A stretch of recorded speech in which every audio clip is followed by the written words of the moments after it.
श्री स्वामी समर्थ. स्वामी भक्त हो, स्वामी अक्कलकोटीमध्ये आपला स्वागत आहे. स्वामी तर सर्व प्राण्यांचे प्राण आहेत. तेच सर्वांचे रक्षण करणारे आणि जीवन देणारे आहे. मनुष्य असो किंवा पशुपक्षी, आपण सर्वजण त्यांचीच लेकरू आहोत.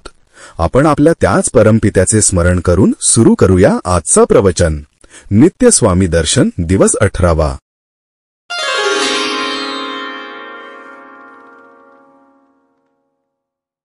स्वामी ज्या घनदाट वृक्षछायेत बसले होते, ती वृक्षछाया हिमालयातल्या काही हरणांची बागडण्याची आणि रात्री मुक्कामाची जागा होती.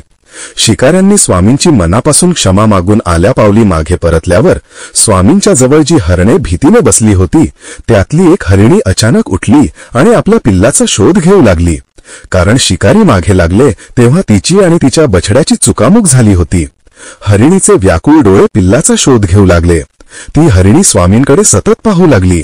तिला वाटले की आपले पिल्लू शिकाऱ्यांच्या बंदुकीला बळी तर पडले नाही ना.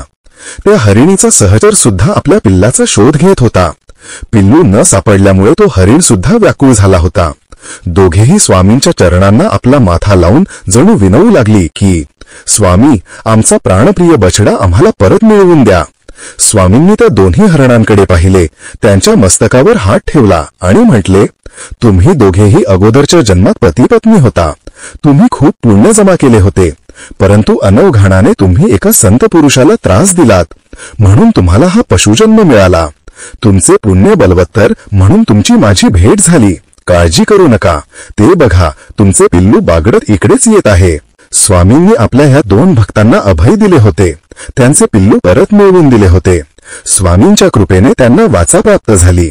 त्यांना आपले पूर्वजन्म आठवले. त्यांच्या लक्षात आले की कित्येक जन्म आपण स्वामींच्या अवतार कार्यात सामील झालेले आहोत. स्वामींनी त्यांना आशीर्वाद दिला, पुढल्या जन्मात तुम्ही माणूस म्हणून जन्माला याल, तेव्हा आपली भेट अक्कलकोटला होईल. स्वामींनी हरणांना आशीर्वाद दिला आणि ते पुढल्या मुक्कामाला निघाले. भीऊ नकोस, मी तुझ्या पाठीशी आहे. मुक्या प्राण्यांना सुद्धा स्वामींच्या अवतार कार्याची जाणीव झाली होती. रानावनात बागडणाऱ्या पशुपक्ष्यांना सुद्धा स्वामींचा वेध लागला होता. आपला एकमेव प्राणदाता म्हणजे फक्त स्वामी समर्थ याची खूणगाठ त्यांनी बांधून ठेवली होती. शिकारी मागे लागल्यावर आपले प्राण फक्त स्वामीच वाचवू शकतात ही खात्री हरणांना वाटली.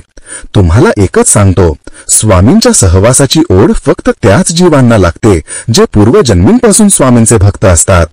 स्वामी भक्ती ही खरे तर जन्माजन्माची कहाणी आहे. ज्यांच्या मुखात दिगंबरा दिगंबरा श्रीपाद वल्लभ दिगंबरा हा मंत्र घुमतो, ते स्वामी भक्तीत अग्रेसर असतात. माझ्या प्राणप्रिय स्वामी भक्तांनो, हा संकेत लक्षात ठेवा. इति श्री नित्य स्वामी दर्शन दिवस 18वा संपूर्णम.